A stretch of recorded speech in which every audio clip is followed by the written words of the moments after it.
BSc part second paper third, जिसमें हम morphology और मार्सिलिया की मॉर्फोलॉजी और उसके स्पोरोकार्प के स्ट्रक्चर के बारे में हमने पढ़ा था।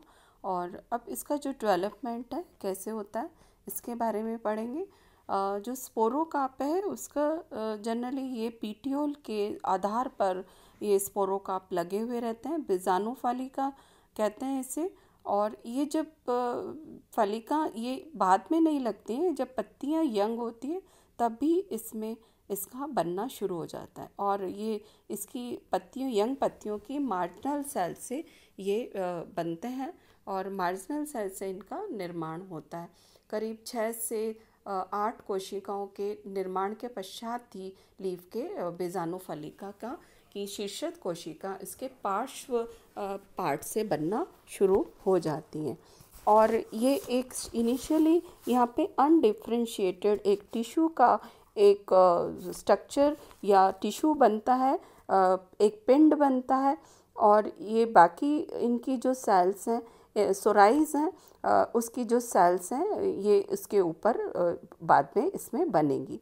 और यहाँ पर ये जब बहुत सारा ये टिश्यू बन गया है अनडिफ्रेंशिएटेड, तो उसके अंदर कुछ सब एपिडर्मिल और बाह्य त्वचा तो इसमें डेवलप हो जाती हैं। साथ में ही इनके ऊपर की साइड में यहाँ पर सॉरस की जो सेल्स हैं जिनसे सॉरस बनने वाले हैं वो डिफ्रेंशिएटेड हो जाते हैं और करीब दो लाइन पंक्तियों में ये अरेंज रहते हैं। और ये इनकी जो सॉरस मदर सेल के रूप में ये काम कर रही है। जब ये बनती हैं तो ये आर्च शेप्ड की एक केनाल इसमें डिप्रेशन बनता है और जिसके अंदर ये सॉरस सेल है उसके अंदर नज़र आती हैं। और ये अब इनमें जो डेवलपमेंट के बाद में एक ये रिसेप्टिकल सरफेस ये बना लेती हैं जिस पर ये यहाँ पर ये एकांतरण क्रम के अंदर ये अरेंज रहती हैं। और यहाँ पर अब बनेंगे इसके अंदर माइक्रो एंड मेगास्पोरेंजियम का जो निर्माण है, अब ये इनका यहाँ से शुरू होता है।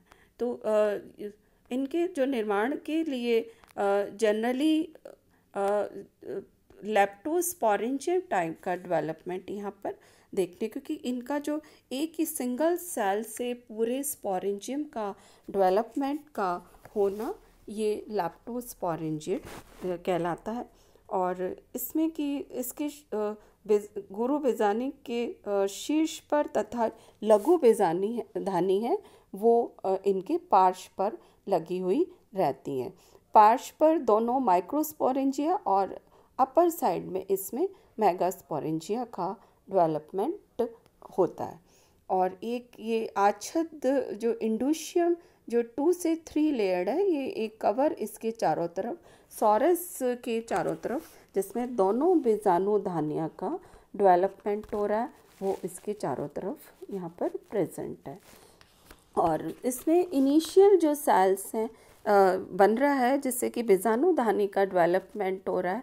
तो सबसे पहले इसमें डिवीज़न होता है, वो होता है फर्स्ट जो डिवीज़न है वो होगा पेरिक्लिनल, जिसमें आउटर और इनर सेल बनेगी।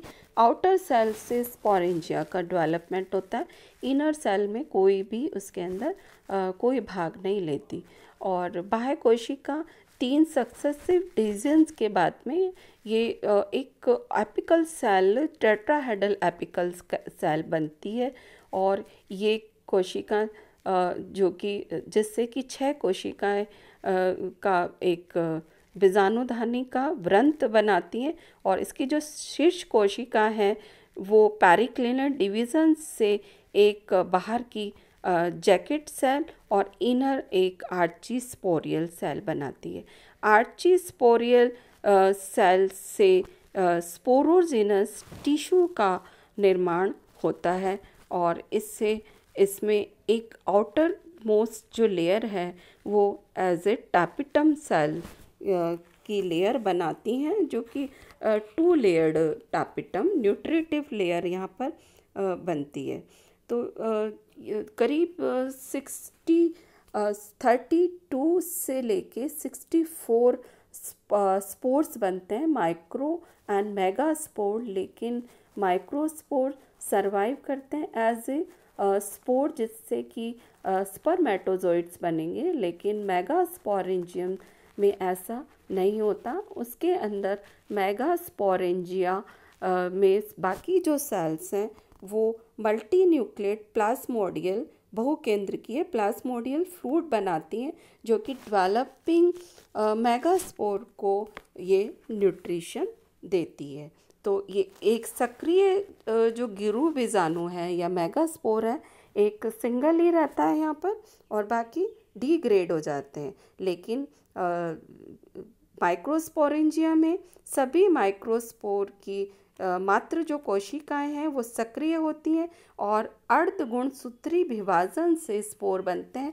ये हमें ध्यान रखना है कि स्पोर का जब निर्माण होता है स्पोर मदर सेल से, तो हमेशा उसके अंदर अर्ध गुणसूत्री विभाजन या मियोसिस होता है और मियोसिस के थ्रू यहाँ पर हैप्लॉइड स्पोर बनते हैं, चाहे वो मेगास्पोर हो चाहे माइक्रोस्पोर हो। तो स्पोर की प्रक्रिया के समय इसमें क्रोमोसोम जो नंबर है वो आधा हो जाता है और ये आधे होने से ये इनसे गैमेटोफाइट बनते हैं। तो क्रोमोसोम नंबर वहाँ पे हैप्लॉइड रहते हैं, तो इनका निर्माण जो बीजाणु हैं वो गैमेटोफाइट का निर्माण करते हैं और ये अगुणित होते हैं।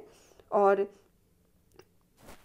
बीजाणु फलिका या स्पोरोकार्प का जो डिशन्स है ये किस तरह से होता है, ये कैसे स्फुटन होता है, क्योंकि जो स्पोरोकार्प है वो बहुत ही एक स्ट्रॉन्ग, जिसमें मोटी भित्ति पाई जाती है और ये जो मोटी भित्ति है इनको सरवाइव करने में या प्रतिकूल परिस्थितियों में सरवाइव करने के लिए बहुत इम्पॉर्टेंट है।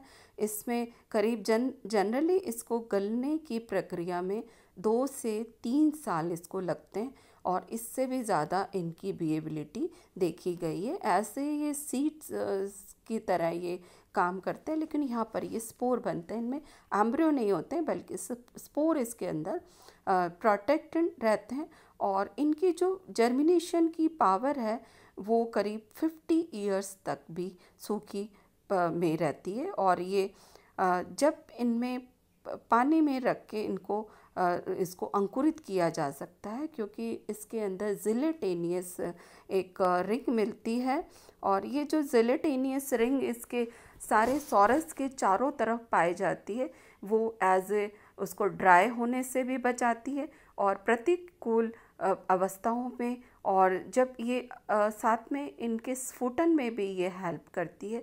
जब पानी इनको मिल जाता है तो ये फूल कर ब्रॉड हो जाती है, फूल जाती है, जिससे कि इनके वॉल पर प्रेशर पड़ता है।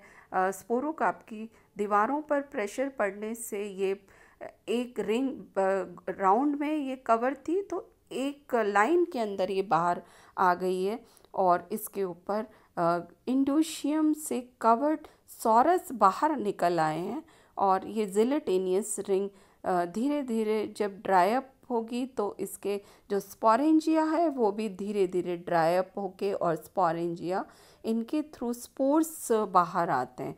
तो एक रेस्टिंग पीरियड के लिए ये बायोवॉल्व स्पोरोकार्प एक रेस्टिंग स्पोर बीज की तरह काम करता है, जिसके अंदर बहुत सारे सॉरस और सॉरस के अंदर माइक्रोस्पोरेंजिया एंड मेगास्पोरेंजियम इसके अंदर प्रेजेंट है। और ये एक एडवांस कंडीशन फर्न के अंदर, जिसमें स्पोरोकार्प को इसलिए एडवांस माना गया है कि इसमें एक स्पोरोकार्प जैसे ऐसे स्ट्रक्चर जिसके सरवाइव करने की, प्लांट्स को करने की क्षमता यहाँ पर माइक्रोस्पोरेंजियम और मेगास्पोरेंजियम के प्रोटेक्शन के कारण इनकी क्षमता बढ़ गई है।